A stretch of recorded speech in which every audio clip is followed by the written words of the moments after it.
welcome back to the MP Podcast. I'm Michael Anstey. My co-host right here is Mr. J.K. Heath. This is the show where we cover video game industry related news. And if you're a returning visitor, you'll notice that my voice is kind of chalked. We'll get into why that is. If you are new to the show, I don't normally sound like this. But before we get into the show, a couple of things we're going to be talking about is a little bit of open source AI that's going to be helping out video games in terms of like moderating content and protecting children. Then there's also Nintendo patents that got released or leaked of the Switch 2 remotes. Pretty cool there. EA's missed opportunity to buy Activision Blizzard and other properties. And the last thing, of course, like this week's major topic is PlayStation State of Play. We're going to go through all the breakdowns of what was revealed. And yeah, it should be pretty cool. But in the meantime, Kyle, how you been the last week? What's going on? What are you up to? Dude, Mike, I'm feeling good, personally getting, Very the nice. workouts in. I mentioned that, Oh, I think, last week, but, yeah, you still did. continue to get them in. Feeling good. Getting the runs in as well. So, personally, feeling pretty good in that way. But outside of that, man, been playing some Witcher 3. Guess what, dude? Oh, yeah. Main story complete. It's all finished. Yes, It's main dude. story. Started a little bit That's of the DLC, but haven't gotten that far. So, it's pretty impressive how much stuff you were able to get done, though. yeah, I know. It was a decent amount, dude. I think it was all said and done. It was like 56 hours or something like that. I ended up clocking into that Jeez. story. So That's cool, though. yeah, man. It's you know, pretty much. I don't know. I played probably like 6 to 8 more hours after that. Just kind of starting the first Yeah. DLC, but we'll see how much of that I get done before Avowed next week. So then I'll be switching over to that game.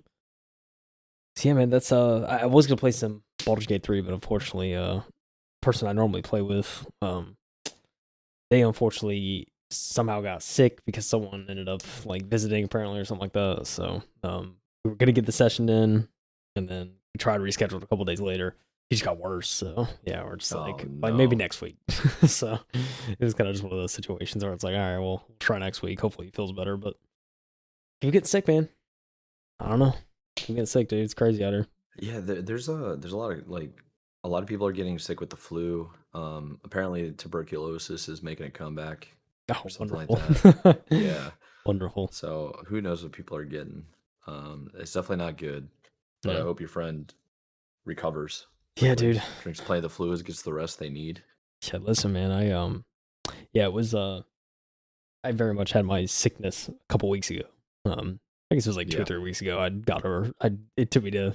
I like finally got over something after I started the year off pretty pretty strong by getting sick. So, yeah, I'm glad I got past that. But yeah, it's feels good to be healthy again. But yeah, it was not Oh fun. yeah, So nice. I don't envy people who are catching the second wind of whatever's going around. So. Oh, dude, no way. Yeah. It's yeah, I know a couple of people that have been getting sick too, and I'm pretty sure it's just mostly on their end it's either a cold or some flu or like a variation of one of the two. It's not fun. For me it's like if you're sick, like you're contagious and you need to be isolated from people, it's kind of the perfect time to play a video game, in my Sure opinion. is. Yeah, it sure is. Yeah, man, I remember that, dude. Yeah, dude, when I was sick, dude, it was like I don't even know if it was the flu or what, but if someone told me, in fact, was the flu, I wouldn't have been surprised because it's pretty rough. So, hey, man, Oh, nice. hope everyone feels better. Hopefully, you're not getting sick, Mike. Like, what's going on, man? And losing that voice, it's crazy. I'm definitely not getting sick. I feel fine. Well, I'm a little bit tired, a little bit sluggish and stuff, Yeah. but no, the reason why my voice is all messed up is because yesterday, oh, well, 2 days ago, I went to Universal Studios, rode all the roller coasters, and I was yelling the whole time on them. Just like having a good time playing, like really, really fun. And then yesterday, watching the Everton match and the last goal in the 98th minute, the bar went absolutely insane. I started screaming at the top of my lungs. So it was basically 2 consecutive days of me yelling really loud. Man, And amazing. I basically like I felt it right when I started screaming, and I heard my voice crack, Oh. and then it was just done. So like I Yeah. have to keep my voice at this like tone, this like octave down Decibel, low. yeah. Okay. Yeah, decibel. Like I can raise my voice volume wise, but if I raise my tone or Yeah. like pitch, it just gives out on me. And So it's like I'm definitely gonna Yeah. sound raspy, and my voice is gonna be darker, like deeper, because that's the only way it doesn't hurt. Yeah. So Yeah. yeah, but it was pretty good, man. In terms of what I got up to, so like I told you last week's episode, I was gonna be giving a shot for the Xbox Games Pass streaming. So I tried to do that in the hotel in the afternoon, and I wasn't able to get it done because I didn't realize like I'd done it around the house where I have 5G network capabilities like Wi-Fi on the tablet, and you can stream Xbox games through your tablet so long as you're connected to a 5G network. But because I was in the hotel, it was like 2.4 gigahertz, so it wasn't 5. It wasn't enough, Mm. so it didn't even give me the option to stream, which is kind of interesting because I was able to log into my computer and play through my laptop with like a Bluetooth connection on the controller and like try to play games. And it was kind of laggy because the internet connection wasn't stable. But I'm sure if I was in a setting where maybe like a cafe that had pretty strong fast internet, even on 2 gigahertz or 2.4 gigahertz, I could still make it work. Um, so that's like good to see that's an option.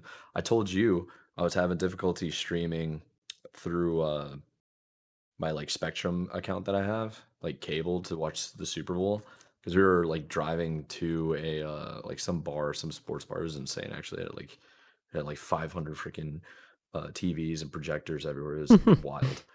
But when we were on the way, it was like the game was just starting, so I was like, oh, I don't want to miss like anything about it. I logged into my phone and I tried to stream it natively to my phone like I normally do. It didn't work. I mean, it's the Super Bowl, of course. It was like location prohibited kind of thing. So I was like, well, I know a loophole. Let me just log into my computer and then watch it from my computer and stream it to my phone. And it worked flawlessly. Like the quality was 1080p, 30 Nice. frames per second, like crystal clear. I was looking, I was like, dude, this like my phone looks better than my TV. It was Yeah. pretty nice. Um, yeah, man. So that was kind of cool. Aside from that, dude, I watched like in terms of gaming. So I ended up watching the Sonic the Hedgehog movies. I watched Okay. episode one. No, see, episode. Jeez, that's how brain rot I am. I've been watching so many like TV shows.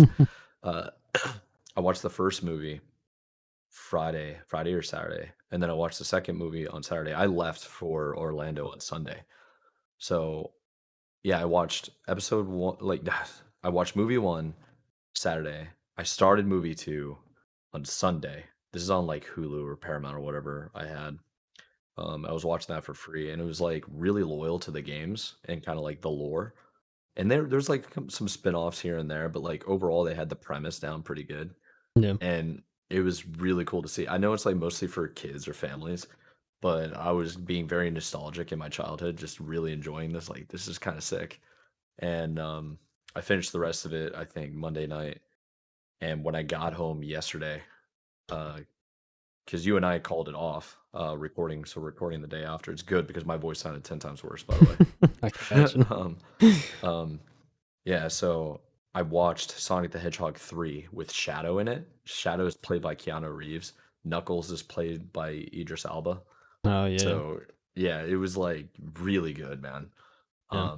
You got to see Supersonic and stuff, and Shadow is just a total badass. There were a lot Oh of man. dude, there were a lot of like callbacks to all the different games. It was amazing. It was like there were certain moves that you only saw in the video games that Shadow did one for one. There were like at the end of certain races because the characters they all race each other. It's like a racing game in the end. Yeah. And at the end, there's like the waiting screen. Think of like Super Smash Bros. When the game ends and you get all the characters like clapping. Yeah. Like they were doing that in the movie, and I was like, that's kind of sick. That's pretty cool. Yeah, it's pretty funny. Yeah, and then there was like plenty of callbacks to like just old school soundtracks. Like one of the main characters, the actual human, he had a ringtone. It was the default Sonic the Hedgehog ringtone, but it was when Sonic calls him on the phone. uh, Yeah, it was pretty good, man. I'm like, it's one of the it was the first time I watched the Sonic movies, and I think the Super Mario movies were better. The last one, I thought that was better for sure, but this one was pretty cool to see just, like, more and more video games getting adaptations, like, live action almost, like, integrated kind of into society, and it's pretty cool to see. I can see like, 'cause Sonic is a very old game, and I know that movie was probably for the parents. Like, it's for children in the end of the day, but it's like parents can enjoy it too, because it could have been a game they grew up playing or they knew about, you Yeah. know? Yeah, Yeah, exactly, yeah. there's yeah. But overall, man, that's kind of what I've been up to. And this week being Valentine's, I'm not sure I'm gonna get a whole lot of video game time. So Yep. to at least like Yep. watch some movies on video games is kind of nice. Yep. Yeah. Yeah, dude. It's a big day for a lot of people tomorrow, so I could totally understand though. Some people probably Yeah. wouldn't end up getting much time in. I probably won't get much time in either, so it's one of those things. Well, actually, that's a lie. I'm gonna go to a bar. Well, it's like an arcade bar, is what it's called, in town, Now and you're we're just gonna making me be jealous. yeah, we're gonna do some arcade stuff. And I really wanted to go. I think Frankie's is a chain in the Carolinas where they have like go Yankees. karts and like laser tag and all this kind Mm. of stuff. Oh, I see. One of those like amusement style Yeah. like areas that would be fun to do, or like a land center. We'll see. We'll just play it out. Yeah. Um, yeah, but that's all I really got going on, man. I'm just struggling to speak. My voice is kind of squeaky. Just Sounds all struggling, busted. dude. Yeah. Struggling. Hey, well, let's get through some articles, man. Let's talk about the news. I got too much more else to talk about on Yeah. myself, or yeah. Kept it basic, dude. Get I'm just happy you into finished The it. Witcher. That's like so Yeah. sick. Yeah, dude, I am too. Happy for you. And I'll give quick rating for Yeah. me. I think of my list. I think I gave it like a 9.5 because it's just like it's good, man. It's a good RPG. I see Hell, why so many people like it. a 9.5. Yeah, That's man. pretty good. I It's wonder, like, what did you not see, like about it? Maybe because it was dated? there were some aspects that were a little dated about it. I think we see Yeah. like obviously animations are like 2015 animations for the most part. It's not like Mhm. you know.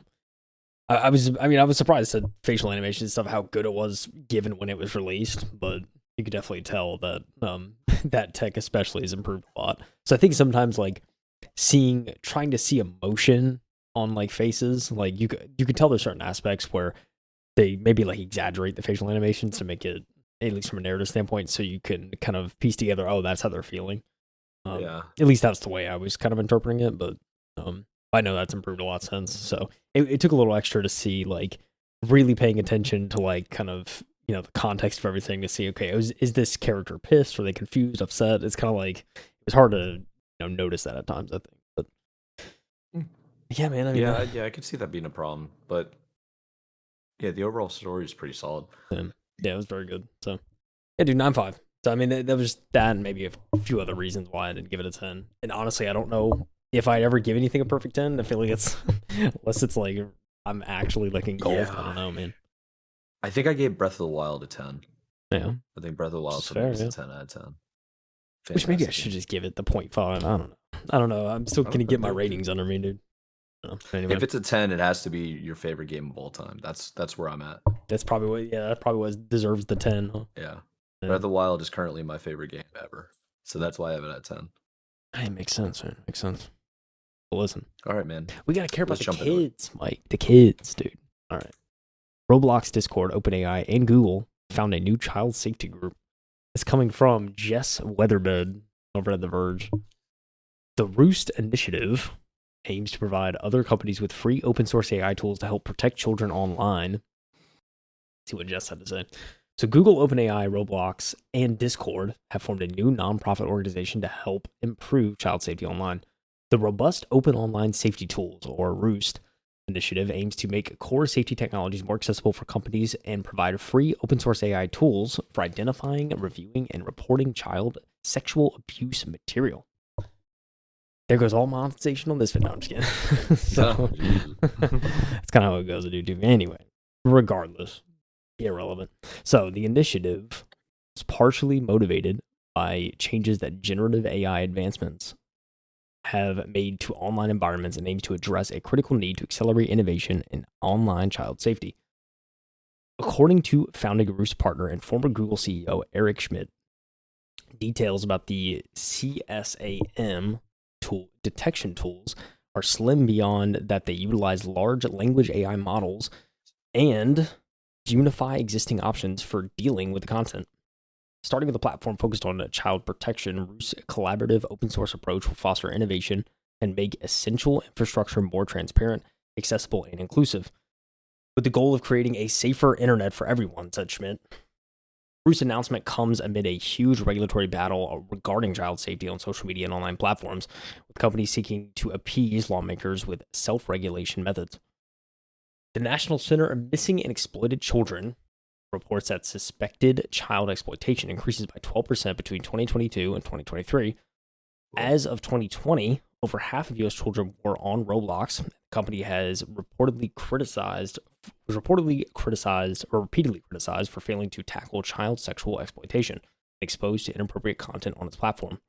Roblox and Discord were also singled out in a social media lawsuit filed in 2022 that alleged the platforms failed to stop adults from messaging children without supervision. Founding members of Roost are variously providing funding and offering their tools or expertise to the project. Roost says it's partnering with leading AI foundation model developers to build a company of practice for content safeguards, which will include providing vetting AI training data sets and identifying gaps in safety. The initiative says it will be making tools that already exist more accessible, effectively combining various detection and reporting tech from its members' organizations into a unified solution that's easier for other companies to implement. Darren Quineru, Roblox Vice President of Engineering, Trust, and Safety, told Fast Company that Roost may host AI moderation systems that companies can integrate through API calls. There's some ambiguity about the Roost's AI moderation tools will include, however. For example, Discord says its contributions will build on the Lantern cross-platform information sharing project it joined in 2023 alongside Meta and Google. It could also include an updated version of Roblox AI model for detecting profanity, racism, bullying, sexting, and other inappropriate content and audio clips, which the company is planning to open source this year. It's unclear precisely how the tools will intersect with existing first-line CSAM detection systems like Microsoft's Photo DNA image analysis tool. Alongside its participation in Roost, Discord has released a new ignore feature that allows users to hide messages and notifications they receive without notifying the people they have muted. At Discord, we believe that safety is a common good, Discord's chief legal officer, Clint Smith, said to the Roost announcement. We're committed to making the entire internet, not just Discord, a better and safer place, especially for younger people. Roost has raised more than $27 million to support its first 4 years of operations, backed by philanthropic organizations, including the McGovern Foundation, Future of Online Trust and Safety Fund, Knight Foundation, and the AI Collaborative. The Roost organization will also be supported by experts in child safety, artificial intelligence, open source technology, and countering violent extremism, according to the press release. Coming out to help the kids, Mike, with some AI. Is it AI for good, dude? For good. It seems like it is. I don't know. Well, I feel like they're going with the right approach to protect children, or specifically anybody really under the age of like 18. Like, because if you're under 18, you're a child legally in the United States. I think this is really good for child safety. I'm curious if it could be used to like censor the whole as the internet, like censor all of the internet for all people. So I don't think that would be necessarily good, because it's like people should be allowed within reason to do what they want to do. Does that make sense? Like if you're an adult, you should be allowed to do what you want to do as long as you're not hurting anybody, breaking any rules or laws. I think that makes sense. Yeah. I'm curious if you just have like two different tiers of the internet now. Could that be possible? Yeah, Like be you interesting. have one for adults, like a plus 18 club, and then all young people are in a completely different section of YouTube, like the internet, and it reminds me of YouTube. Yeah. How you have like YouTube for kids, internet for Yeah. the kids. You Yeah. know? I mean, even some of the content too on YouTube Kids, from what you've heard and experienced from other people, it's like even that could be lacking moderation in some cases. So, but Yeah, I will say, I mean, I like the idea of offering kind of a kids version of an app, especially something like YouTube, of because it does, yeah, I think, more good than harm, right? yeah. I think so. I think YouTube as a tool to like for education purposes or even entertainment because kids are gonna watch TV regardless or watch some form of content Yeah. to be entertained. That's just how it's always been. Like kids since the beginning of time made games to keep themselves entertained, right? And you kind of need that as like just being a human, right? You don't have to be 100% work all the time or be super productive. But I do think this could, so long as it's implemented right, and I think their intentions seem to be really good to protect children. I mean, to me, the internet's still kind of a lawless place in a lot of platforms, Yeah. and a lot of these like, I mean, I'll give you an example. X, for example, the users have to be above the age of 13, and that's it. And you can create an account, you can do whatever you want.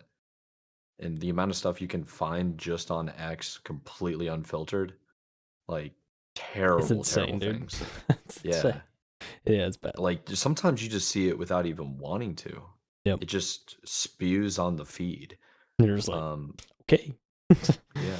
There's been plenty of studies too, like people making fresh new accounts. They're like, let's see how long it takes until on my feed I see something like racist, homophobic, or Yeah. like somebody dying. And they're like, yeah, it took like less than an hour of just doom scrolling, like clicking from one profile to the next. It's Yeah. like that should be a thing. And this is an app for children because if you're under the, like if your sign up's for 13, you're an app for children too. Should So be, right? that's weird. Yeah, you It's should be, fair, but yeah. you're not. So I think the intentions are really good. I did notice about how they mentioned with Discord having what is this? Being able to ignore Yeah, the feature ignore instead feature. of like yeah, that's a new thing. I didn't even realize. I got like some random bot message me on Discord and I was like, okay, block. But instead it had the ignore feature. And Yeah. I was like, okay, well, ignore, I guess. Yeah. I don't really care about blocking, Yeah. but whatever. Yeah, it was Yeah. definitely a new feature that came out because I saw that a couple weeks back too. I noticed that. So, Oh yeah, man. I mean, it's good. It's good to see that like these companies are all getting involved. I wish Xbox was listed here too, because if you have an Xbox account, it got really bad with the bots, like just yeah. sending really inappropriate things. Essentially, like OnlyFans bots Yeah, pretty pushing much. all this crap. And it's like, bro, there's so many children that only play on Xbox, that only play on PlayStation. You're just spamming this. Insane. Yeah. It's You know? insane. I mean, I haven't looked too much at parental controls on a lot of these platforms. So, Yeah, they if do, there's, but you have to enable it. That's the yeah, problem. well, that's the thing too. Um, Like, it's all the parent at that point. But Yeah, as it should be though. Be yeah, like you should be responsible for your child. definitely, 100%. Yeah. I'm saying definitely the parent. But yeah, I mean, I think you know, I think if there was like a tier of internet per se, like you were talking about, Mhm. like kids tier, I think it would. I think it certainly be beneficial. Um, yeah, obviously like I don't even know how adults. that would work, you know? I don't know either. To be honest, hey man, AI. That's all I'll say. Yeah, AI browser, yeah. customize it. That's so it begins.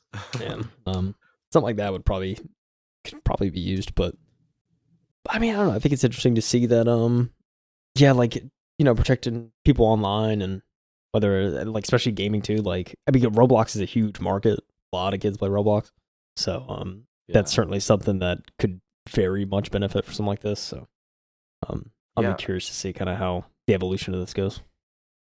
I think their intentions are really good just because it's like, dude, there is a serious problem with like child sexual abuse material online.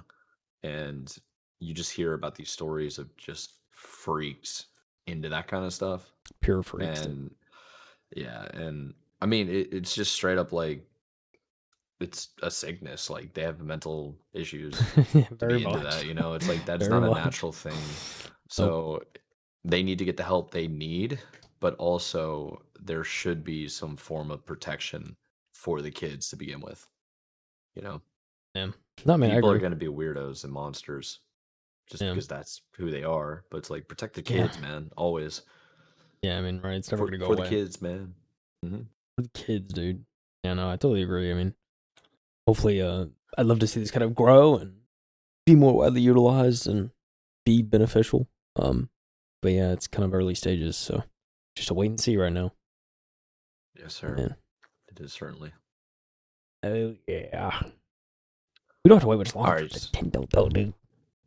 Yeah, I'm really excited about this. And normally I would raise my voice in excitement, but I'll try my best.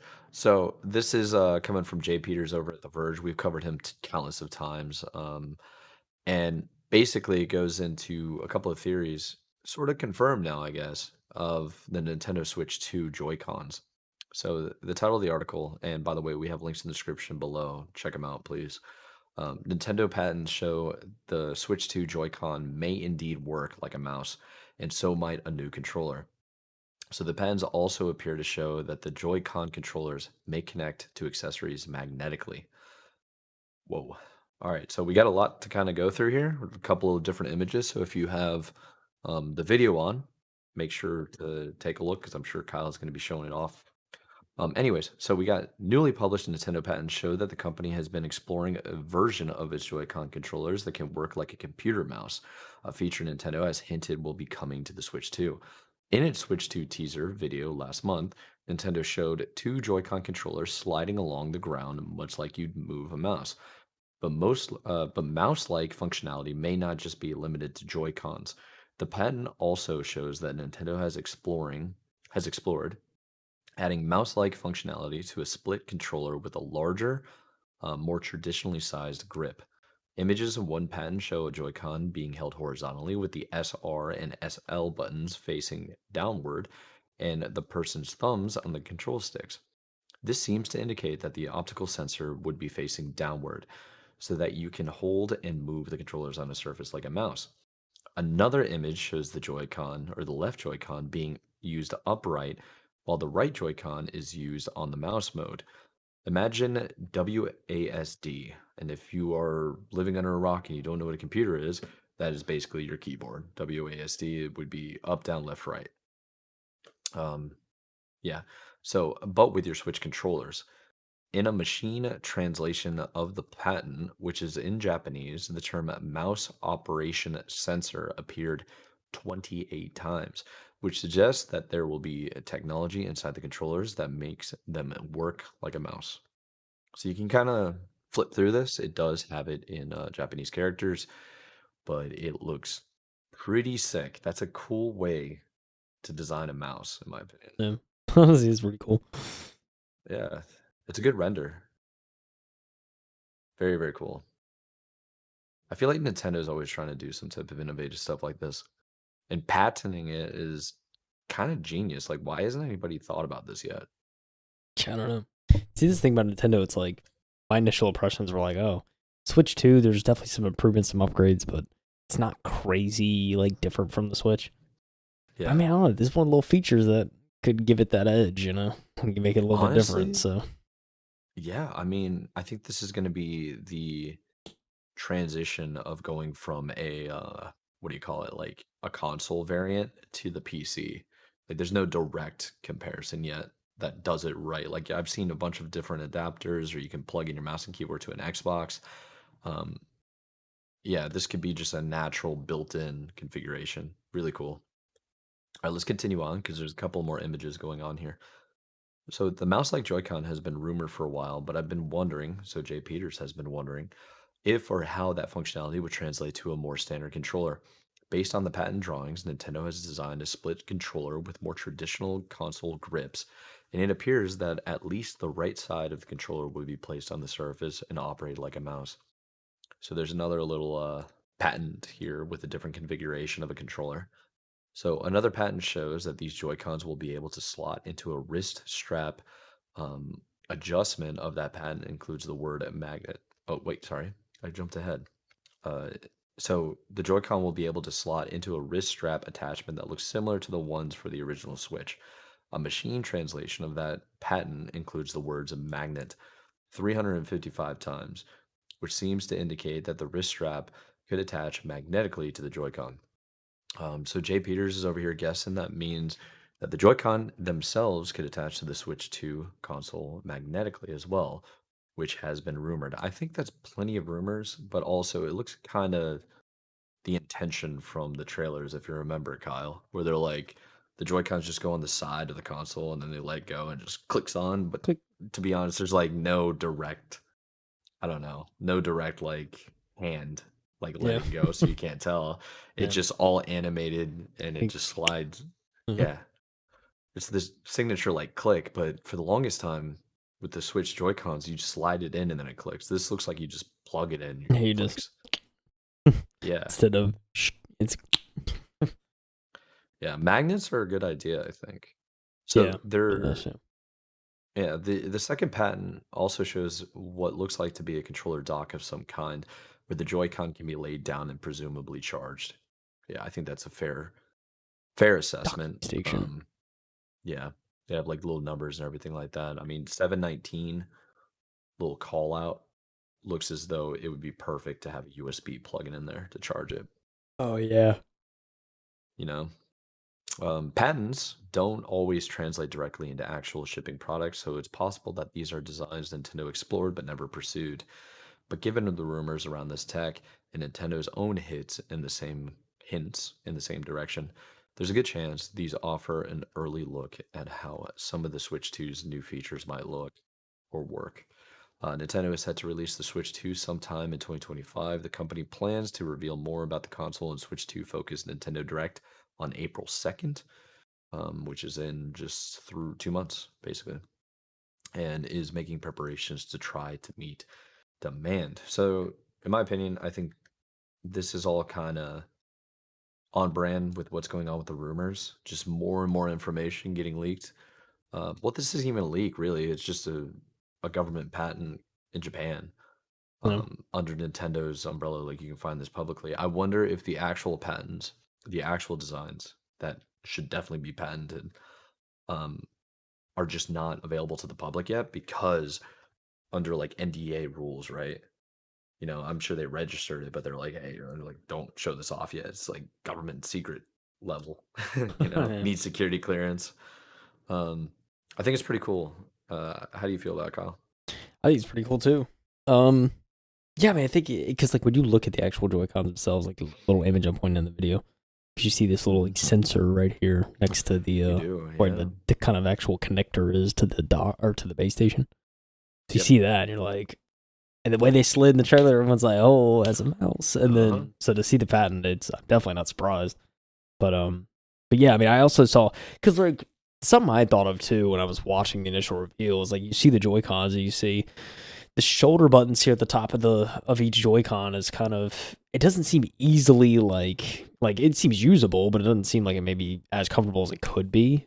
Just kind of using those two shoulder buttons, and so when I see Yeah. that little magnetic kind of like cover almost that kind of snaps on, that starts to make sense when you like have that kind of like the original It's a little bit Joy-Cons, bigger, a right? little bit Like, sticking out. Yeah. yeah, you have like the divots. It actually gives you more of a comfortable feel when you're using the Joy-Con. So I think that makes sense too. So I was wondering if there'd be something like that, but sure enough, I think it's confirmed through these patents as well. So Yeah. but yeah, man, I don't know. It's one of those things like I was just thinking about the other day. Like I was excited for April 2nd because I do want to see more about this. Yeah. And I'm just like getting that initial reveal. It's definitely got some questions. So Yeah, I think this is really promising from Nintendo.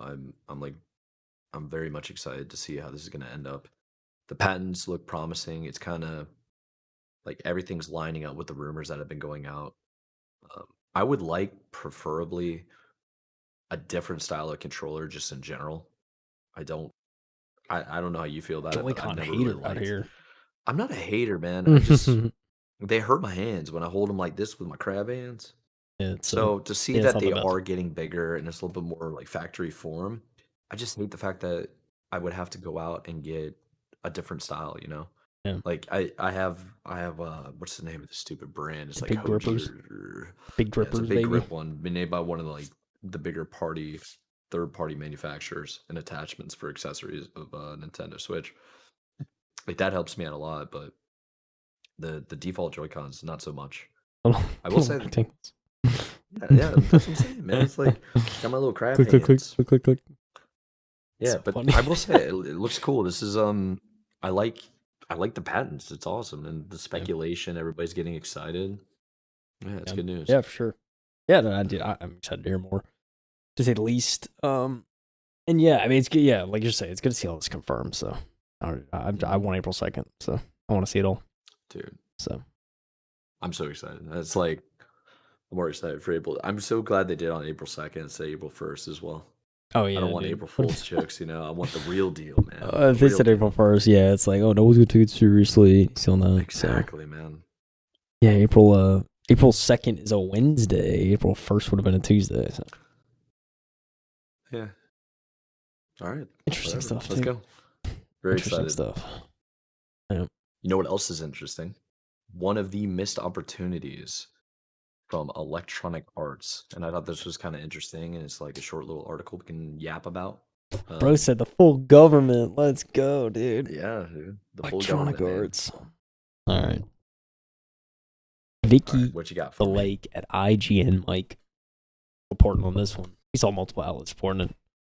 I like the title. It says EA passed, in quotes, on buying Call of Duty, Guitar Hero, and even World of Warcraft studio Blizzard.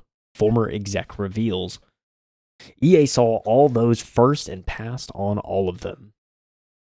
EA passed on buying a number of blockbuster Activision Blizzard games, including COD, Guitar Hero, World of Warcraft developer Blizzard. That's according to former EA Chief Creative Officer Bing Gordon. These names, man. Bing Gordon. You got Bing Bobby, Gordon. remember Bobby Kotick, which we're going to talk about Bobby Kotick. Talk about him a little Here later. we are. But Bing, dude. What a name. Bing Gordon, who said on the Grit podcast that Call of Duty, Guitar Hero, Blizzard, EA saw all those first and passed on all of them. Talking to former Activision boss Bobby Kotick, Bing said, quote, "This is why I have double high respect for Kotick, saying, no, this is going to be good to own. And then you kept the people around. Quote, I'm pretty sure that some of those companies, the creative leaders, would not have stuck around for a company other than Activision. So you did some kind of miracle of keeping them productive for long periods of time. The merger between Blizzard owner Vivendi Games and Activision in July of 2008 created the Activision Blizzard we know today. At the time, World of Warcraft was already the world's biggest subscription-based, massively multiplayer online role-playing game, aka MMO. Yep. According to Gordon, EA was among the publishers approached to buy Blizzard ahead of the merger, but declined the offer. So this is late aughts we're talking about, Mike. This is a little while ago. It is, but it's still pretty It's impressive that they definitely, had the opportunity to get some of the biggest name brands at the time. it is Like, crazy. What would the trajectory of EA be if they bought these big IPs, dude? Just think about it. Crazy. they would probably be more powerful than ever before, but I don't think that would have changed the way they did their games and making it like a money grab system, Yeah. you know? Probably not, dude. As much as I hate to say it. So while Guitar Hero has fallen by the wayside, Call of Duty and World of Warcraft continue to make millions with each new game and expansion fueled by live service revenue, which flows up to parent company Microsoft. During the same interview, Kotick said EA tried to buy Activision and Blizzard several times. They tried to buy a bunch of times. We had merger conversations a bunch of times, Kotick revealed. Gordon added, while you were doing Blizzard that EA passed on, and you were doing King, EA did PopCap. Just stupid things. Roasted. Let's go. Hey, that's kind of true. They always try to make like a competitor instead of just buying the real deal, Yeah. you know? I know that's I mean, granted, if it's successful, you probably make more money, but it's a long Yeah, shot. but it was never successful, was it? Yeah. Well, see, there you go. You take the gamble, and you don't got the people to make the gamble work. Hate to see it. Yeah. In the same interview, Kotick declared ex-EA CEO John Riccitiello. I'm sorry, John. I'm so sorry, dude. Yeah, Risateo? No, I think I don't know. The Riccitiello. worst CEO Riccitiello. in video games. Ex-EA CEO John, the worst CEO in video games, in quotes. Kotick also opened up about Universal's 2016 adaptation of Activision Blizzard's Warcraft, calling it, quote, one of the worst movies I've ever seen. I have no opinion because I didn't see it. Yeah. But yikes. I was going to see it, and then I usually wait. For the longest time, I wait for like video game adaptations, especially. I didn't know much about the World of Warcraft universe. My Yeah. buddy, who was obsessed, saw it, and he basically, like, I told him, I was like, "Yeah, I'm gonna go get it," and he goes, "Do not go waste your money on this. Never go." And I was like, Mm. "Okay, geez, man." He was like so upset about it. I was like, "Okay, whatever you say." Never saw it. Hi, bud. Maybe I'll watch it now. Yeah. It's funny. But Yeah. yeah, dude, it's crazy stuff to hear about the history. Seeing history unfold. What could have been with EA and these big IPs. What ultimately wasn't. So it's absolutely crazy. Kind of like this animal. It's crazy. Yeah. Cat run in front of the camera. I think Yeah. it's a good thing that EA didn't go ahead and buy it though. Apparently, there's some people that think EA is out of touch with their fan base as much as out of touch as Ubisoft, and we know how Ubisoft is doing. Not very good. Electronic Arts though, I mean, I felt like they fell off since like 2013. So to see that they had the opportunity to buy like Yeah, Call of Duty, yeah. Yeah, it's yeah, yeah, I don't know, I man. can't disagree. Watch Kind of like Microsoft go buy EA now and then put it all on Game Pass. Nothing will matter anymore. who's stopping them? We'll Probably see. the Microsoft CEO. I don't know. But hey, Yeah. could happen, dude. Nothing, and we didn't expect Activision Blizzard to get bought out and for it to go through. And yet here we are. So I don't know, Mike. It's crazy, dude. It's crazy out It here. is kind of crazy. Yeah, but it's cool. It's cool at the same time. Just to hear a little bit of like missed opportunities that always come out of the grapevine later on. Now you start realizing it's like, oh, Kotek had some bad blood. Like that's kind of why he was chirping at EA for a while. It's like, why are you trying to come in here and buy me? I would say, no, no, no, no way. Like, nah, You know, ain't gonna happen. I see. no, no shot. And then he just goes out there and publicly disses them. It's funny. Then everyone, scolds, resign, get out of here, and then he does. There we are. Exactly, dude. Crazy. Alrighty. Should we jump into the next article? Our main headlining article. Main headline? Sure, dude. The main headline. Numero frickin' uno. This one is coming from IGN, Adam Bankhurst. And the main topic of discussion for this entire episode, and the reason why we're keeping it at the end, is we're talking about PlayStation State of Play. So PlayStation State of Play just happened last February, literally yesterday, the day before. Why am I blanking? I don't even know what day it is. Anyways, it happened this week. Wednesday. Yeah.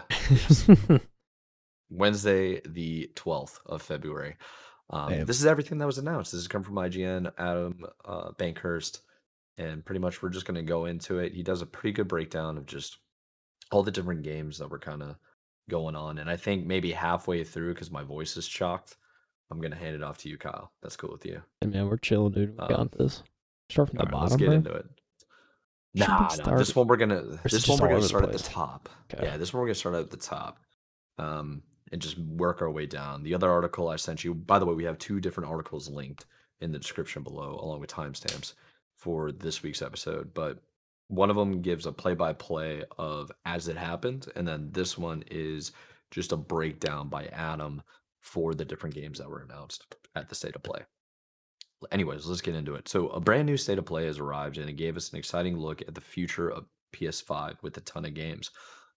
Alongside an exciting look at Soros, House Masquerade's next game of Returnal, we also got new trailers and release dates for Borderlands 4, Metal Gear Solid, Delta Snake Eater, and much more. There were big reveals like Days Gone Remastered, a new look at Onimusha, Way of the Sword, a new Dynasty Warriors spinoff that's out currently, a look at WWE 2K25 and The Island. Yeah, The Island is WWE 2K25 and a new Shinobi game and so much more. So let's just go ahead and get into it. This game, Soros, is a House Masquerade's next game after Returnal.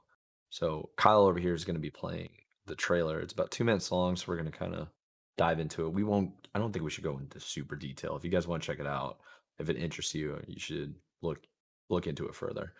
Anyway, so Soros is Masquerade's next game after Returnal.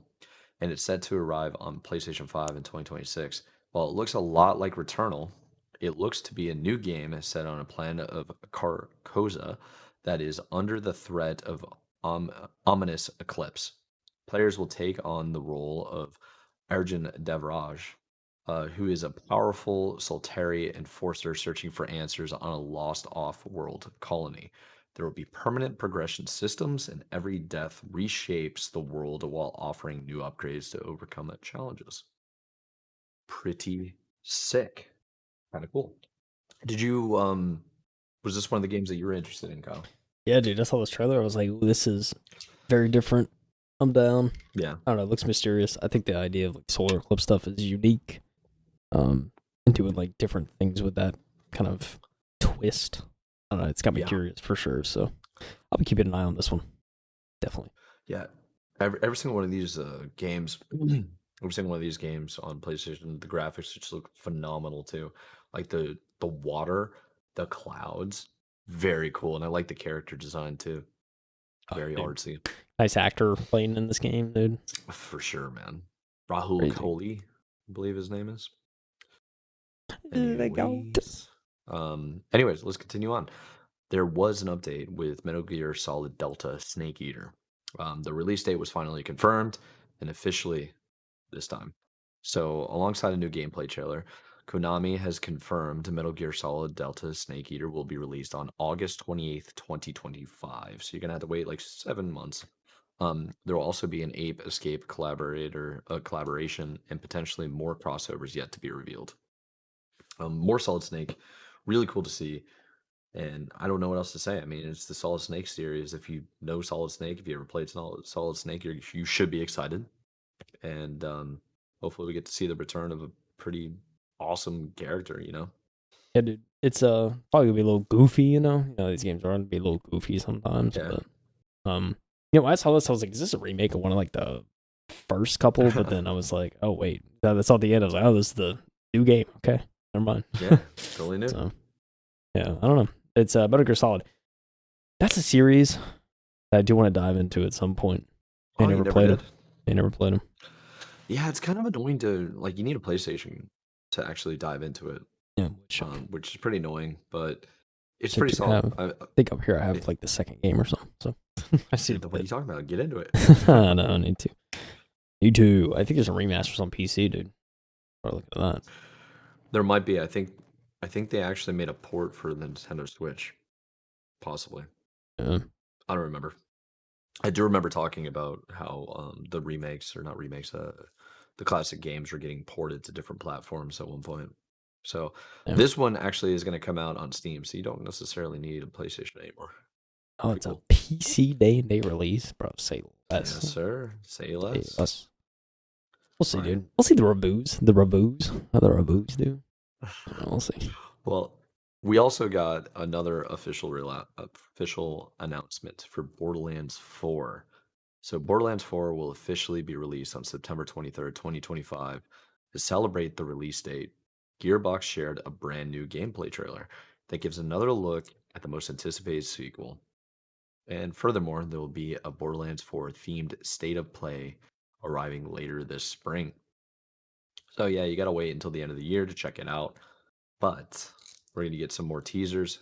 I could see us even getting like a little bit of a beta going on, beta or alpha version coming out. Perhaps. I could see that being a thing, but no official releases of that. The game, the movements look phenomenal. The graphics look insane. Animations look super clean. I mean, dude, it's Borderlands, and I'm excited to get back into the action. How about you, Kyle? Yeah, man. I think overall it looks like a good game. I'll be honest. I don't know. Like, like, I don't know if I'll play this at least on launch. Like, it's very much like I might. I feel like I might. Like, you know, if it's like on sale or something later on, I might get into it. I don't know. Just right now, I'm not like super hyped about a new Borderlands game. I did play the first I three, can see that. Yeah. and I mean, and the first three were good. Yeah. I don't know. There's nothing that like stands out to me as this is like, oh, what I have to try or have to play. So, like I said, like the that's direct. fair. That's a fair assessment. Yeah, I mean, like I'll watch the direct. That's gonna be focused around it. I'll see what else they have to offer or talk about. But yeah, there's at least for me personally, like I feel like if you're a Borderlands fan, it is gonna be unquestionably, something you'll play. But I don't know, man. There's just nothing that's like, oh, I have to play this day one. So I might change with the watching the state of play they do on this, but I don't know. I'm just Mhm. not super sold, I guess, as someone who's not like a huge Borderlands fan. Yeah. That's fair, that's fair. I mean, if you're not the biggest fan of it, I mean, it could be whatever to you. Yeah, Maybe, maybe you'll see some reviews, you'll see some more gameplay coming out in the spring, and you're gonna be like, "Yo, actually, I might have to play this." yeah, Yeah, exactly. I mean, that's just my first we're still pretty impressions. It's just not yeah. like jumping out to me. So we'll see. Okay, good. Hopefully, they turn the tide on you Hopefully, and, September, can dude. draw you in. Nice September Yeah, window, dude. Coming out that's what there. I mean. It's plenty of time. Anyways, next one, we're talking about Onimusha. Who I always mess this word up. Onimusha. Yeah. Musha or whatever. Way of the Sword, new trailer shows off new gameplay and protagonist. So this won't be released until 2026, but Capcom stopped by the state of play to help with the wait with the new gameplay trailer that shows off the game's new protagonist, the historic swordsman Miyamoto Musashi. So I don't know about you, man. It looks sick. Looks like a I fun don't know what character. to Yeah. say. It looks sick. Yeah. I like the voice acting. I like the character. The animations look sick. It just in general, man. I just love Japanese feudal Japan, that like Shogun era, different warlords, that kind of culture. Very fascinating, very unique. Yeah, dude. Could play Ghost of Tsushima, Mike. Play that. I have um, not, but I need to. yeah. It's on the Um, list. Never Dire. ending list. It's good, man. It's so funny because people playing like people who got to play Assassin's Creed Shadows early, they were like they ended up going back to Ghost of Tsushima because they were like, kind of wish this was Ghost of Tsushima. So that's an So they just went indication. back But and got. um, Yeah. yeah, but I mean, hey, this does look good though. I think it's interesting to hear what Capcom's working on. I know this isn't all Capcom's working on, obviously, but Of course not. I think it's just good to hear from them on one of the smaller state of plays and not like a huge event or anything because I don't know, man. I have a feeling, Summer Games Fest and around that time, we'll start to hear more of Capcom's like big stuff, like a Resident Evil, maybe. I don't know. Well, that's what I'm hoping Oh for. yeah. But, um, I I could mean, cool. definitely see that being real. Yeah, cool to get an update on this though. Kind of see some more Onimusha. I know there's a lot of people that love Onimusha, so Yeah, let's it's go. very true. One more year, dude. That's it. Hey, yeah. I mean, more and more things are coming out at the end of the year, but keeping the train moving. We got single player action game Tides of Annihilation was revealed during Sony's State of Play of 2025. So Tides of Annihilation was one of the biggest surprises of the show and looks like a beautiful single player narrative driven action adventure game that combines intense breakneck combat and an immersive narrative in an unforgettable setting. Dude, I am struggling with words right now. Mm. Sorry. Ties and Annihilation takes place in modern London that has been taken over by otherworldly faces. Players will take on the role of Gwendolyn and will be able to call in the Knights of the Round Table to help her in combat. Oh, and they'll get to fight bosses as big as skyscrapers. What? Dude, it looks. Pretty sick. Yeah, this was a surprise for me. I think because it does look pretty I, crazy. it And looks out of control. it really does. I mean, the big Over the giants. top. The big giants give me that Yeah. Shadow of the Colossus vibe immediately when you see big stuff like this. So, I don't know, man. 1000%, yeah. It look like graphically looks sick. I'll be curious to see, like seeing all these effects and stuff too. I'll be curious to see how that works, kind of day one in game. Because I feel like games where you see like this, where there's a bunch of like flashy effects and all that, like sometimes if it's not optimized properly, you can see some choppiness in the fights. Breaks and crashes, yeah. So I'll be curious to see how that holds up on day one, and hopefully, I mean, I think if it's optimized, this will be insane. So, I think you're right, yeah. it looks interesting. I'll definitely wait to hear more about this. But yeah, dude, it's I don't know. It just looks super. It looks so over the top. Yeah, certainly does. That's a pleasant surprise. And this is like an everywhere game. It's not just PlayStation, so it's like on everything. But it's really cool that it was revealed on PlayStation State of Play. Very good for the PlayStation guys. Anyhow, let's continue on the show. We got Days Gone Remastered will bring back to its freakier-filled world this April. So Days Gone is riding its way to PS5 on April 25th, 2025. So just a couple months from now. And it will bring with it VRR and PS5 Pro support. permadeath, and speedrun modes in an enhanced photo mode, additional accessibility features, and even a horde assault mode that will have Deacon St. John taking on even more freakers than usual. Players who already own the PS4 version of Days Gone will be able to upgrade to this new version for $10. So pretty cool, a little bit of quality of life update, $10 DLC essentially for the people that already own the game.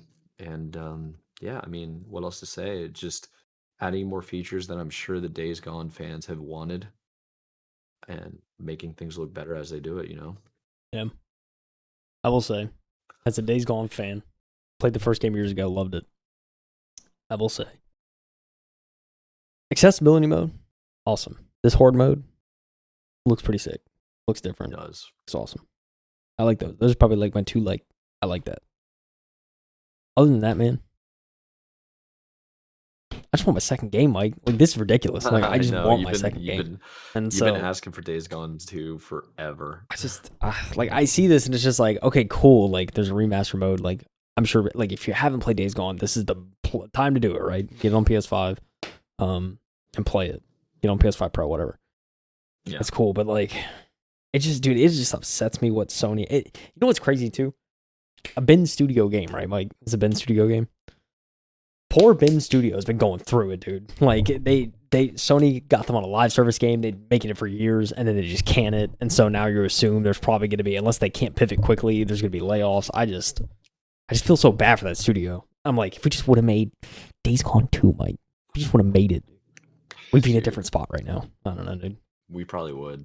That's the thing. It's just like, oh, it's so frustrating. I think, I won't say Sony. Well, I was gonna say I won't say Sony mismanaged the studio, but when you can a live service game that the studio's been working on for years, yeah, exactly. I don't know. It's kind of the definition of mismanagement. So, I don't know. I just feel bad for Ben. I'm glad a remastered's out. I'm sure this. I mean, I think I'm not a dev, but I'm sure I feel like from kind of just seeing like some of these modes, I'm sure like I have a feeling it probably didn't involve a large team to get this done. It's kind of just like a whatever. We'll give them kind of a side project to like a team of 10 or something and kind of have them work on this. But I mean, it's great to see some Days Gone kind of a remastered and updates and all that. But dude, man, I think I speak for most of the Days Gone community when we're just like, the people that love the first game, it's just like, dude, we just wanted a second game. And the fact that they literally, Sony was like, essentially like, well, see, there was a whole thing, right? Because like Sony was like, oh, you want to do a second game? But then the studio like started trying to blame the fans, saying like, oh, you didn't give enough support at the first game, so we can't make a second game. And then it was kind of like, dude, what the heck, man? And so then they just don't make the game. And then they get assigned to a live service project. And then Sony's starting to pivot because they're realizing, oh, live service doesn't work. And so it's a mess, dude. So now you start Days Gone 2. That's the only solution in my eyes, you know, for Ben Studios. So they should just do it. Unselfishly, just you know, not of my selfish wishes, just do it. I think you're right, though. You're speaking facts. I think they should. They could still make a really good game, man. So I don't know. They absolutely could, but maybe this is another way to entice people to just kind of show, like, hey, this is for real. There is a huge fan base for Days Gone. Let's get people back on the game. Exactly. So that'll prove to Sony that it can be successful. For those listening and watching, if you're out there and you have a PS5, you never played Days Gone 1, that might be your op, dude. Just saying. Yeah. Experience this world, experience the story. I will admit the story, maybe it could be a little slow at first, but hey, stick with it a little bit. It's a good 8 out of 10, 9 out of 10, dude. So just embrace it. Just embrace it, dude. I don't know. My response to this is, I wish it was a second game, and I'll leave it at that. It's true. You certainly do. All right, man. Let's keep on chugging along. Sony announces PlayStation Plus game catalog for February 2025. The State of Play also revealed that February's PlayStation Plus game catalog editions will feature Star Wars Jedi Survivor. I saw that on Game Pass actually most recently. Very cool. Top Spin 2K25, Lost Records, Bloom and Rage, Tape 1, and more. So they also got a look at some new indie games headed to the service in the future, including Blueprints and Abiotic Factor, which is kind of cool. There's a couple other things here maybe worth touching on. And I'm not sure if you want to talk about this one, Kyle, or not, but it is Leslie Benzies Minds gets a gameplay trailer in summer 2025 release window. So, former lead GTA series developer Leslie Benzies, Mind's Eye took the spotlight during this state of play with gameplay and cinematic trailers alongside a summer 2025 release window. Mind's Eye stars Jacob Diaz, a former soldier who is hunted by a covert mission gone wrong, and to make matters worse, he has a mysterious neural implant called a Mind's Eye that plagues him with fragmented memories and is desperate to uncover the truth about his past. Mind's Eye takes place in Red Rock, a place where AI, robotics, and neural implants have changed society for both the good and the bad. Players will be able to experience action on foot, in cars, even in the sky as they uncover more about Jacob's story. So it's pretty cool, man. Pretty cool. So summer Oh yeah. 2025 release window. We'll see how that ends up. Um, I like the premise. It sounds very similar to like Cyberpunk in a way, but also you can see some GTA inspired elements as well. Certainly can. Certainly can. So yeah, it's I want to say, did they mention? I just didn't hear you. They mentioned like the Rockstar tie to this because I feel like there was like a No, Rockstar dev tie to this, which is no, why they did not. we see. I Well, could be they wrong. I think I did mentioned see that on Twitter. But they mentioned it was a former lead GTA series developer okay. Yeah. that's head running the studio that's creating this game. So that's why you see so many different elements where it looks like Rockstar Games or Rockstar Yep. Grand Theft Auto. Yeah, like there's multiple elements, and you're just like, that's like Grand Theft Auto. Yeah. But Yeah. There you go. So I don't. I mean, we'll see. Let's see. This is one I'm gonna wait for reviews on. See how the reviews look. Might check it out. oh yeah, Um. um, Man, cool. looking good. Well, let me cover the next two games that were announced, and then I'm gonna pass you the reins because my throat's starting to hurt. So here we go. There's a first look at Sonic Racing Frost World's gameplay at Sony State of Play 2025. I'm pretty excited about this because I got done talking about it at the beginning of the episode how I've been watching Sony or Sega Sonic um, games. I love racing games. It looks very similar to elements of Mario Kart, but with Sonic characters. So, a new trailer for Sonic Racing Cross Worlds has revealed much more gameplay for the upcoming racing game that is racing to um, PC, PS5, PS4, Xbox Series X and S, Xbox One, and the Nintendo Switch. And one of the most exciting parts of the trailer was a look at how portals will take racers to different worlds in an instant. And that's kind of the premise in Sonic the Hedgehog movies, where the rings are used as a portal tool, which is why there's these like gold rings on the game where all of a sudden you're going from like one universe to the other. Like that's one of the premises in the first movie where Sonic is just trying to stay undercover and like be hidden on his abilities because he's like gifted and he uses his rings to teleport to multiple worlds. It's pretty cool. Yeah, very cool. Yeah. Yeah, and then the other one here is a little bit of a Stellar Blade gets a crossover DLC and a PC port release window. So there was Stellar Blade is getting a crossover with Goddess of Victory, Nikki, I think, Nikke, Yeah. Nikki. I don't know if it's Yeah, Nike or Nikki. I don't think I think it's Nikki because that's my guess. I haven't played Stellar Blade, so I don't really know. I haven't either. But yeah, there's a. Anyways, they're getting a crossover as DLC. It's gonna be in the form of a theme boss, a new outfit, collectible dolls and sticks, and more. And it's set to be released in June 2025. So that's pretty cool. Um, but yeah. Anyhow, Pretty fire, dude. Like Liza P. Overture. Prequel DLC was announced. Yeah, this was this was interesting. I honestly like Liza P. I'm just like Xbox IP. What is it doing here? But I mean, I get it. There's been a lot of games during the showcase that's like been cross-platform and like releasing on everything. yes. So it's not just exclusively Sony, I guess.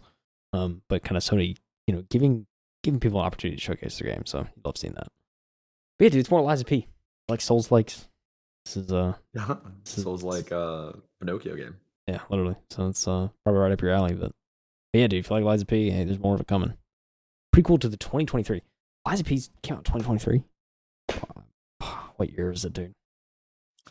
It doesn't seem real It's that just it's it never does. already Dude, been 2 years, it's man. crazy, man. Like we'll talk about this after, but I went back and looked at the history of State of Plays and some of the announcements when things were announced completely just shocked me when I was like, wait, that was that year. So get to it. Dude, yeah, man, like it's crazy. It's 2025 right now. And before we know it's gonna be Absolutely. 2026. And then before that it's 2030. And it's like, bro, stop.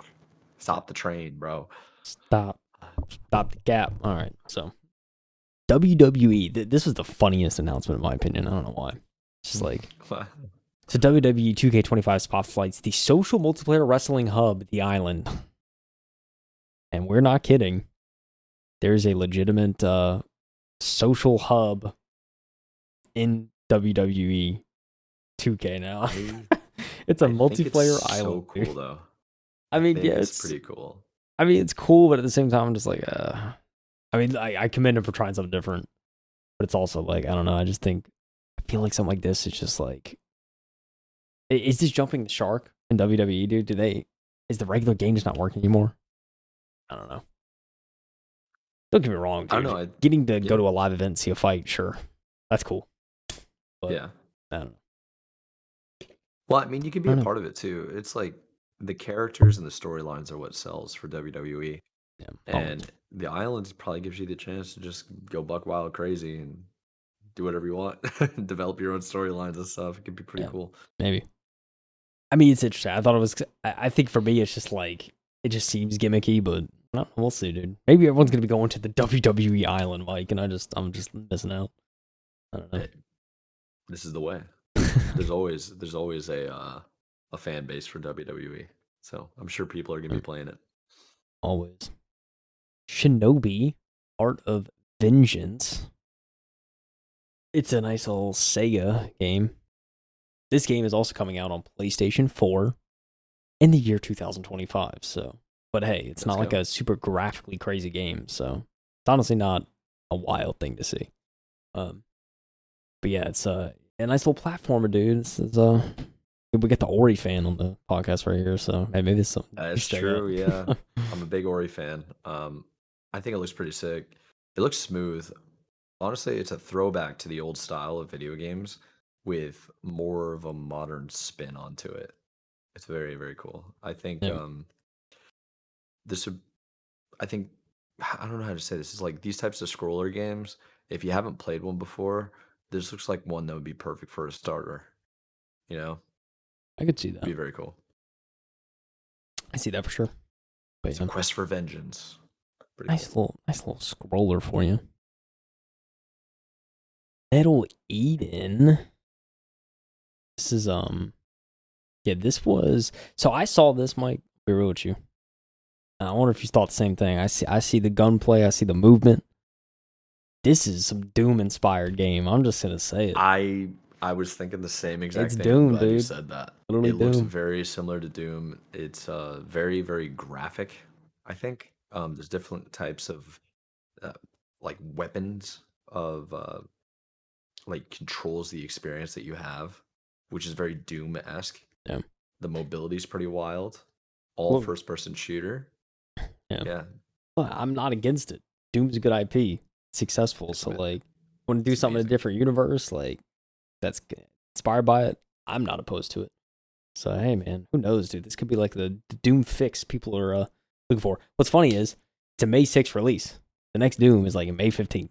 So it's like launching it right back to back. Yeah. I mean, kind of funny. This could definitely be. What other platforms is this on? Does it say? PS5, Xbox Series XS, Steam. Okay, so I don't think is Doom coming to PlayStation? I don't think it is. Ah, dude, there's your market. I don't think it is. I don't think it is. I think this could be a good opportunity for like quality competition. And honestly, like I've always felt like the shooters of Doom would stop becoming so popular a while back. And now it's interesting that we're starting to see like a Doom style game coming out. Yeah, that is kind of interesting. Is this the next Souls like genre, or it's like Doom's like genre? That'd be funny. I wouldn't hate that, but I'm also really big into first person shooters, so I'm biased. Yeah. I think most people probably wouldn't hate that. Battle Eden could be the start. That's right. Adrenaline Rush sci-fi FPS. Doom is an Adrenaline Rush FPS. Metal, dude. Straight metal. It is wild. So there you go. I'm surprised they don't mention anything about Doom there. Interesting. Yeah, it's kind of crazy, huh? But man, What do you got for me? What's the next one here? a Lost Soul aside, I don't have too much to say about this. I was gonna just shoehorn it as an anime game. Maybe that's too mean. I don't know. It's just gonna like a little bit of weeb. A little bit of weeb in there, just a little bit. But hey, dude, swordplay and all that looks pretty crazy. So hey, looks like a nice Japanese. I don't know if it's JRPG, I would say, but nice little Japanese fighting game for the most part, like sword kind of, something like that. So, dude, the animations of this character just soaring through the air and these epic battles and like the spin, the camera moves, it looks so intense. And I see why you're saying it's similar to an anime. Final Like, I've only seen animes. Yeah, I've only seen like animes have these types of camera angles and over the top animations. Saying, dude, it's where it comes from.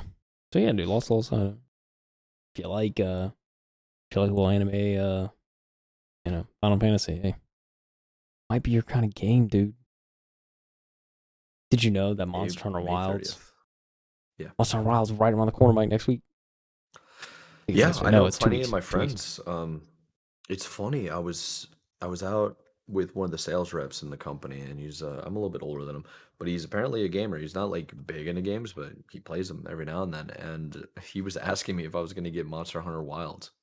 Apparently, this is his type of game, and I think it's pretty cool. Much anticipated next entry. So it really is, yeah. So it looks good too, man. It looks real good. It's like a good old monster hunter. You're hunting some monsters, some crazy monsters. Pretty well. So cool. Very soon.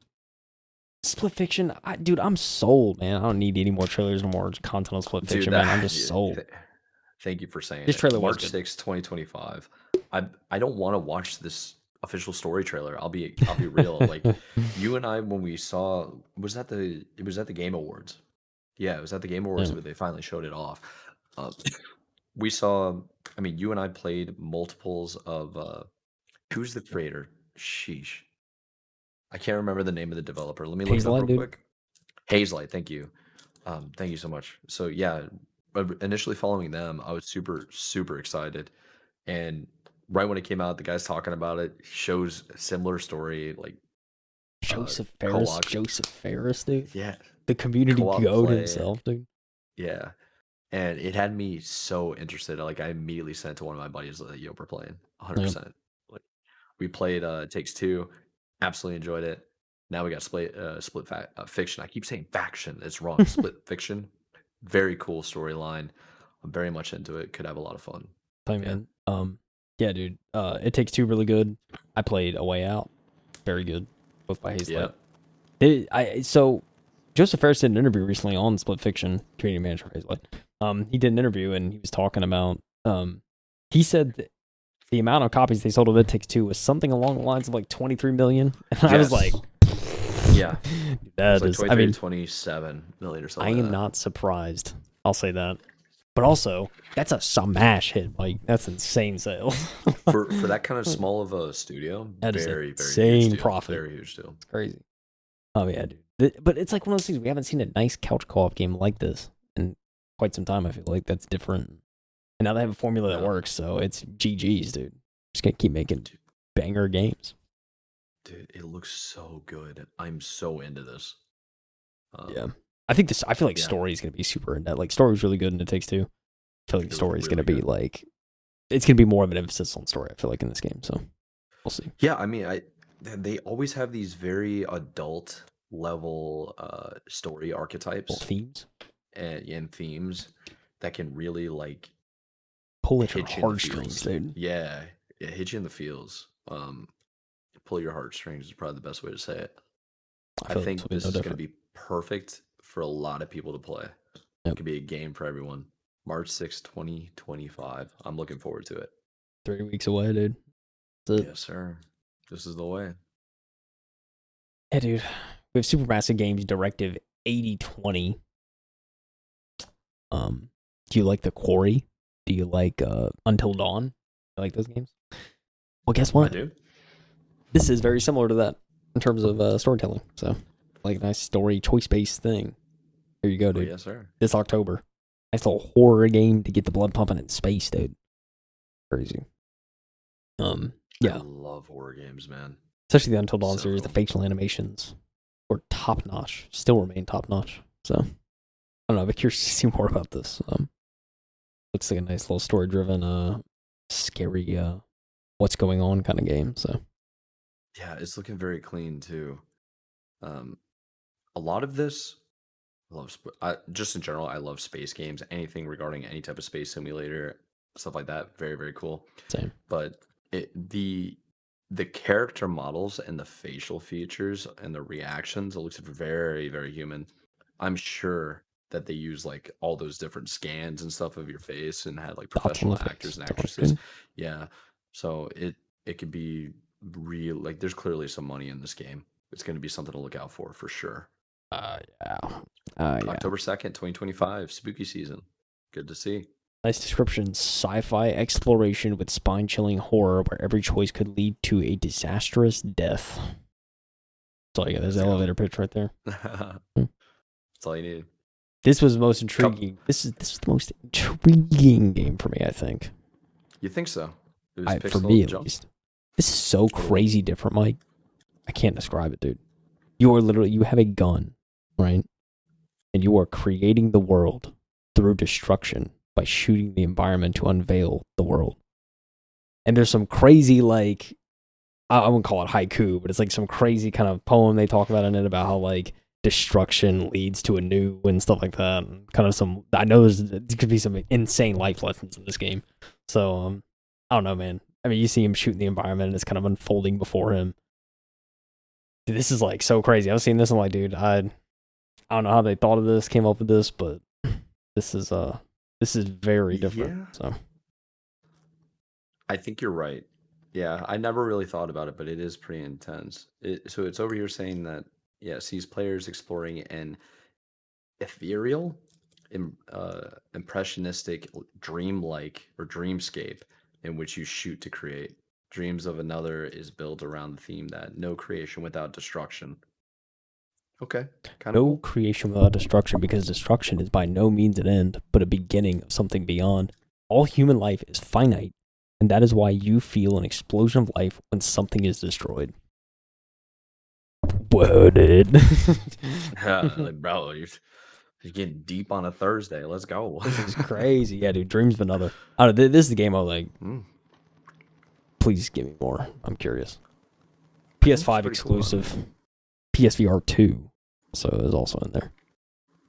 That is kind of unfortunate for me because I don't have a PlayStation, but yeah. I want to see more. Pixel Yeah, Junk cool. is also an amazing name for a studio. So. Pixel Junk. Give me more. I like it. I think this could be a good contender for like maybe intro game, Nice little possibly. indie game, man, dude. Yeah. Darwin's always the indie. Paradox follows an octopus who finds himself in a food factory and he sees what they're doing to the food and how they're contaminating it. He doesn't like that. This is a Konami game, by the way. So Yeah. it looks goofy, quirky, side scrollery. I don't know, dude. It looks like one of those games. I have a feeling this is gonna be like a nice little like. This is my prediction, Mike. This would be a nice little like 3-4 hour just kind of side scroller. It's gonna be like an Inside, those games, kind of like something like that. I think you're That's what I'm right. feeling.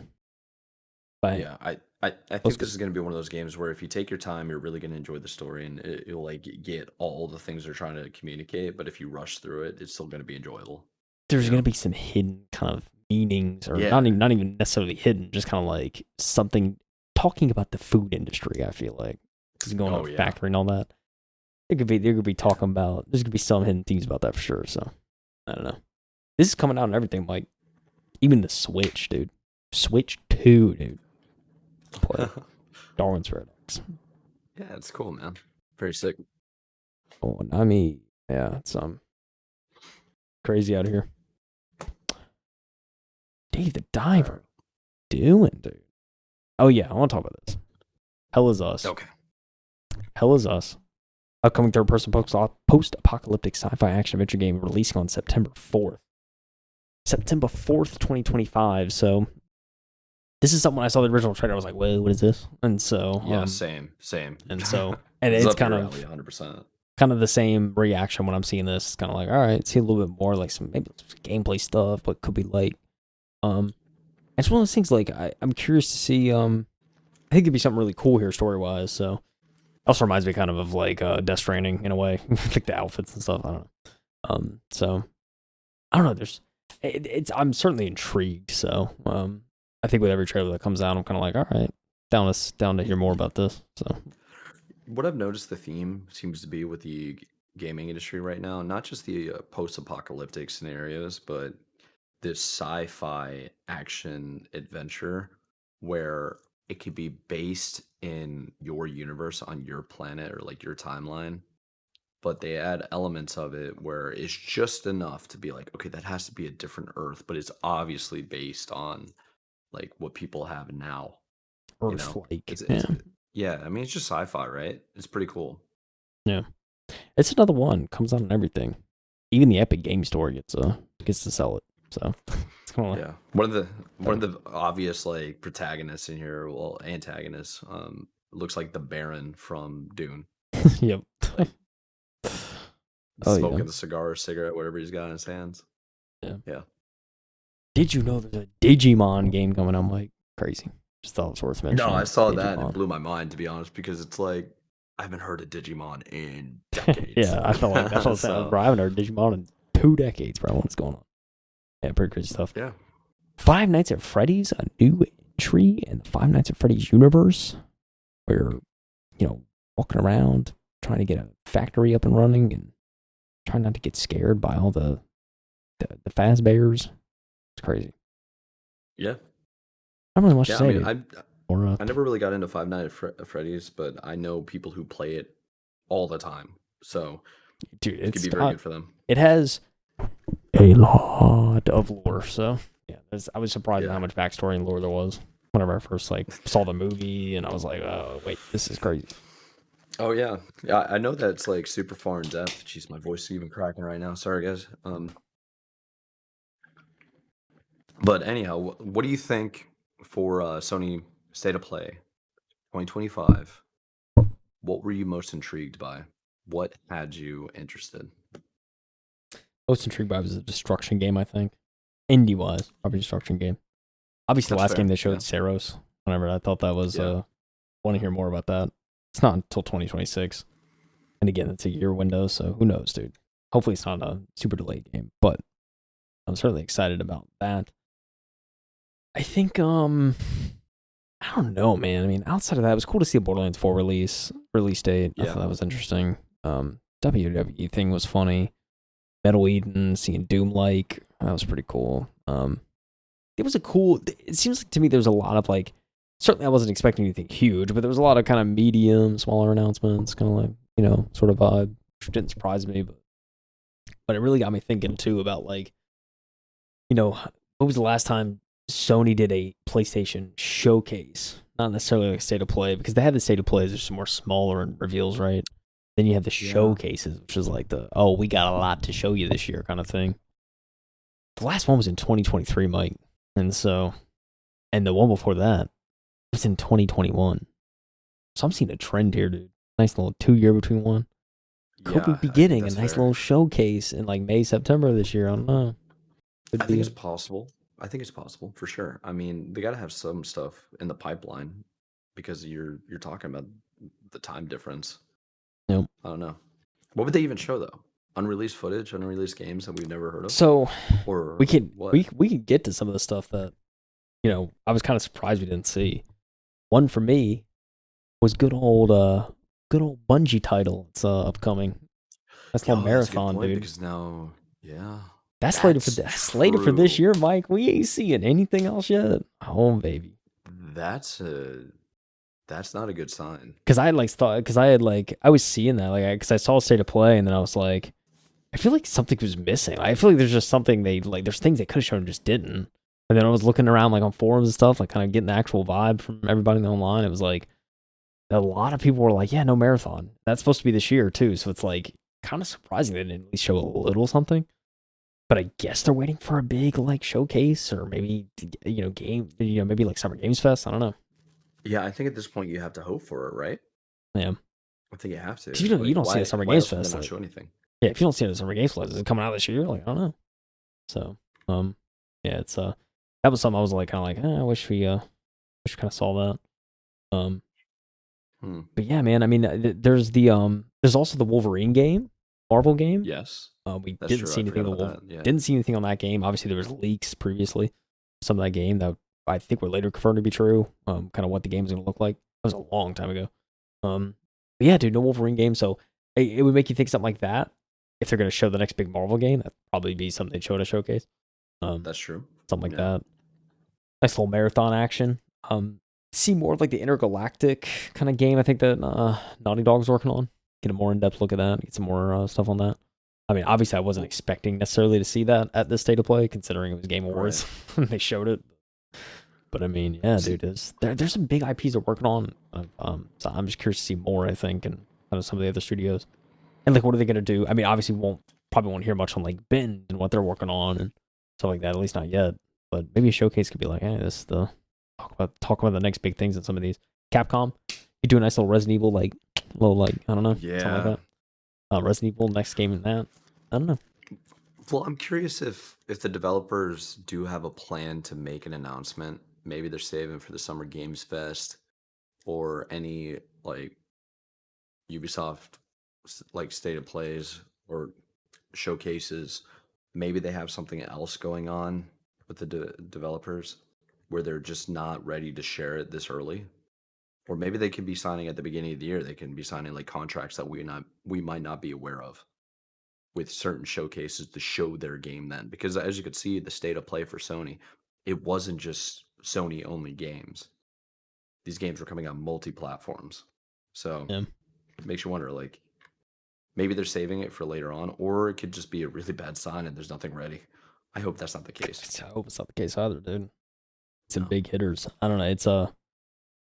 It's kind of wild. I think too some of like the little games and stuff we haven't heard from in a while. Like I know there was like that Fair Games, I think was the name of it. It was supposed to be like a kind of I don't know, like you were kind of sabotaging corpo or something like that. Was kind of the theme, and Yes. I think it Yeah, was yeah. multiplayer. I don't know. It was unveiled like a couple years ago, and we haven't heard anything about that. But it did also get like a lot of negative reception, so it makes you wonder if they're kind of just reworking it or what's going on. So I mean, it's like little things I like would that. imagine so, yeah.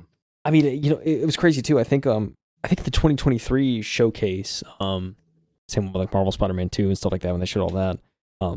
It was funny just reminiscing. They showed a quick teaser of Conquered.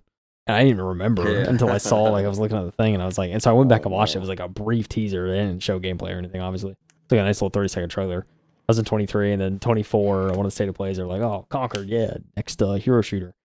And then we all know their history on that, of how that turned out. Yep. So it's kind of just like, Cooked. yeah, it's still that game still blows my mind. I just got eviscerated in 2 weeks, but it's crazy, man. It's just a wild time at Sony, dude. Like all the live service stuff's getting just crapped on, and so it's just like I think they're starting to pivot. Hopefully, go back to some single player stuff. That's my hope. Um, but also, I mean, I'm not against live service if it's done in the right way. I think it's just oversaturated at this point, and so it's kind of trying to find the next thing. So I don't know. Yes. Yeah. I think it's kind of where we're at. We just want to see some stuff with Sony. I hope there's a showcase of some sort. If not, hopefully they do some big stuff with Summer Games Fest. Kind of unveil some stuff because yeah, it's I don't know. I'm not like completely doom and gloom on Sony, but just need some good titles because I feel like it's been a while since like Spider-Man 2 and kind of all that we've gotten something Yeah, really good. So yeah, the Sony exclusives are kind of lacking right now. I do like this basically this Tides of Annihilation yeah, possibly coming out. It looks pretty solid, in my opinion. I don't know, man. I think there's plenty of hope for Sony. I don't think they're really in trouble, but I get no, what you're saying. Like to see another big Spider-Man, like huge IP like that coming out soon would be pretty cool. I think this is just going to be the year we're going to have to sit and wait. I mean, they did announce like this Mind's Eye stuff as well. yeah, This could be like brand new IPs that are just amazing and will absolutely crush it. We don't know quite yet. We're pretty Yeah. early in the year. So Yeah, exactly. I mean, we'll see all kind of the small things too. It does seem like a lot of kind of, I don't want to be so. You know what? I'll say my opinions because I don't want to be so doom and gloom. I think some of these will be good. But yeah, I think overall from like a state of play standpoint, for me it was like a 5 out of 10, 6 out of 10. Honestly, like it wasn't anything like crazy. Wasn't bad. I think that's fair. I think it Yeah, was just. I think it was very average. there was a lot of like expansions, DLCs. There was little bit more information that didn't really show any major updates or really Yeah, entice viewers, I don't think, but it was solid. I yeah, think solid's the right way to yeah, call dude. it. But yeah. Yeah, For me, man, I'm just excited to like it's kind of funny because I'm excited for like Sonic Racing Cross Worlds.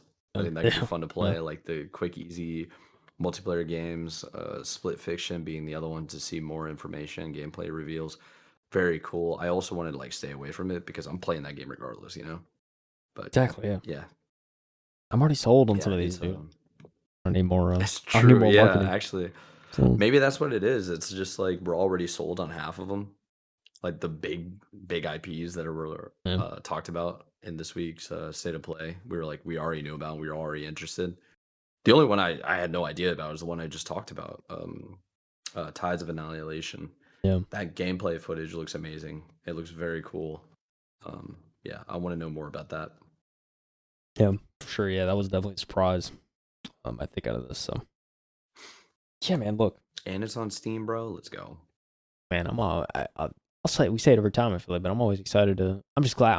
I'm grateful we get these showcases, dude. We get something throughout the year other than just Summer Games Fest and Game Awards. Like there's kind of and Gamescom. I mean, there's stuff in between. So really commend Sony and Nintendo, especially for kind of like Nintendo sort of paved the way with the directs, right? Like started directs. It was like They early did, yeah. 2010s. They started doing them and kind of did their own thing, and so they really paved the way there. And then Sony, think about the history in 2019. That was when they did the first state of play. It's just like, all right, we can, we don't need E3, right? Like, just do this on our own and kind of do it at our own pace. And that's when I Yeah, started. it's true, And actually.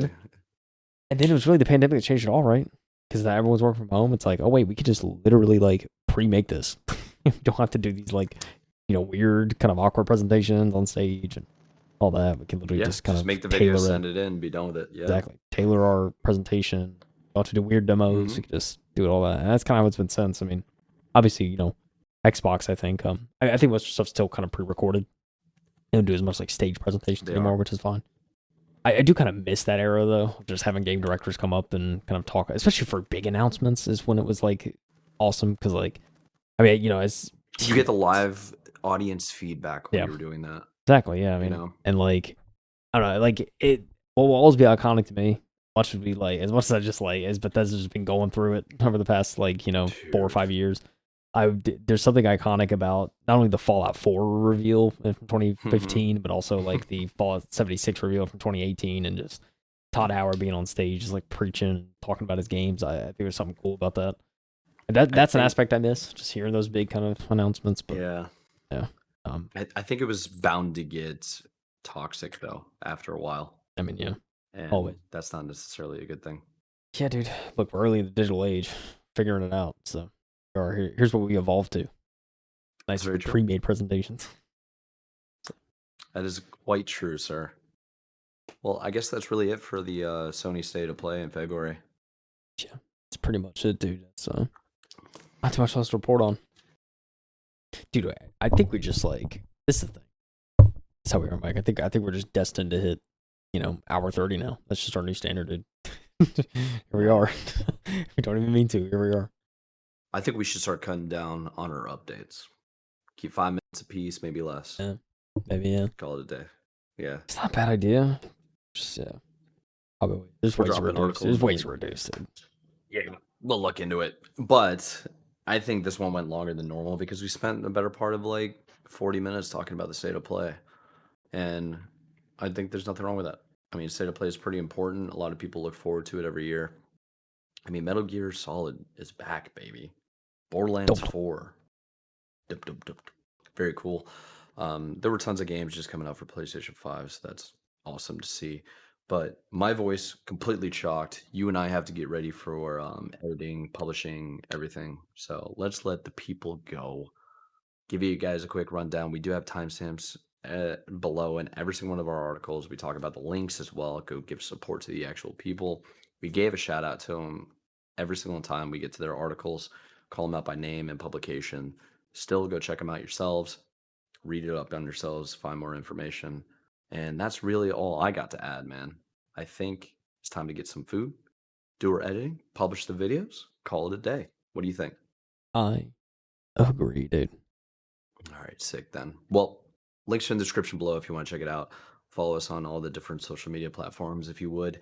Like, subscribe, all the cool stuff. And thank you for listening. Thank you for watching. We appreciate you. We'll see you in the next one. And episode, what are we at? 6 now? Jeez, already. We'll see you later. Keep gaming. My voice will be back to normal next week. Hopefully, Yes. dude. Bye, bro. Definitely will. I'm seeing a doctor if not.